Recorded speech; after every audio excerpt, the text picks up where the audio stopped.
Or vous, vous constituez ensemble le corps du Christ, et chacun de vous, pris à part, en est un membre ou un organe auquel Dieu a assigné sa place et sa fonction.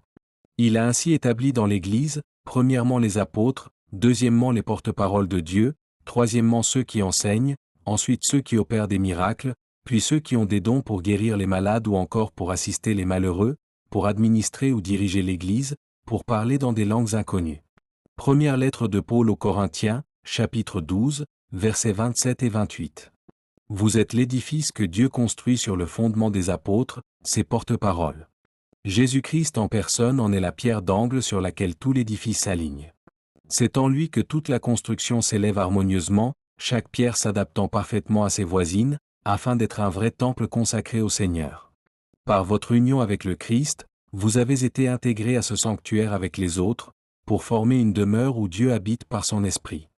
Lettre de Paul aux Éphésiens, chapitre 2, versets 20 et 22. Ces « dons aux hommes » sont variés.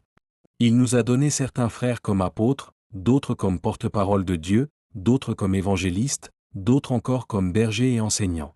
Tous ces dons ont été accordés pour le perfectionnement des chrétiens afin qu'ils soient tous convenablement équipés pour leur service et que chacun soit rendu capable d'exercer son ministère en vue de la formation du corps du Christ.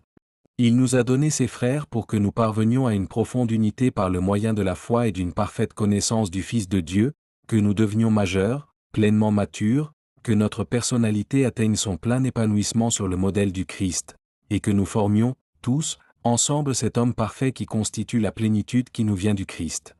Car il ne faut pas que nous restions toujours de petits enfants, ressemblant à ces esquifs ballottés par les flots et entraînés çà et là par chaque coup de vent, c'est-à-dire chaque doctrine en vogue.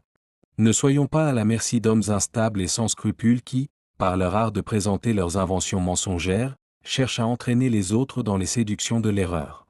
Non, Dieu veut que nous maintenions fidèlement la vérité, dans l'amour, et que nous la prêchions par toute notre vie.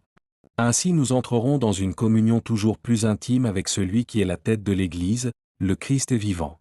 Nous grandirons vers lui à tous égards jusqu'à ce que nous ayons pleinement atteint sa mesure.